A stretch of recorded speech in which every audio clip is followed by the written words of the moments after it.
Hello, Herbalife nutrition খেলে কোনো side effect হবে না তো? হ্যাঁ, এরকমই একটা কমন কোশ্চেনের অ্যান্সার দিতে আজকে আমি এলাম। আপনি যখন দোকানে মদ কিনতে যাচ্ছেন তখন আপনি দোকানদারকে জিজ্ঞাসা করছেন যে এটা খেলে কোনো সাইড এফেক্ট হবে না তো? আপনি যখন বিড়ি, খৈনি, তামাক, গুটখা, গ্যাঁজা এগুলো খাচ্ছেন আপনি কি নিজেকে কোশ্চেন করছেন যে কোনো সাইড এফেক্ট হবে না তো?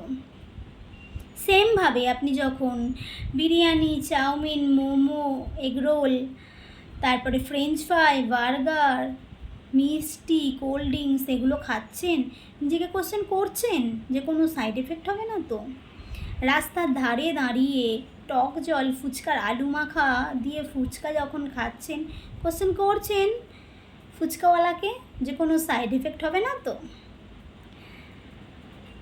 আপনি যখন হার্বালাইফ নিউট্রিশন ব্যবহার করতে যাচ্ছেন তখন আপনার কোশ্চেন থাকছে যে এটাতে কোনো সাইড এফেক্ট আছে কি এটা খেলে কোনো সাইড এফেক্ট হবে না তো?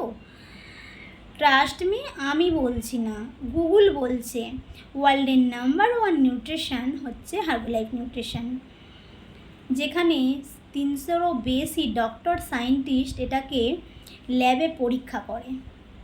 আপনি যে খাবারটা খাচ্ছেন বিরিয়ানিটা, ওটা আপনি জানেন কতবার টেস্ট হয়েছে? কিন্তু আমাদের যে হার্বালাইফ নিউট্রিশন ওটা 300-রও বেশিবার টেস্ট হয়।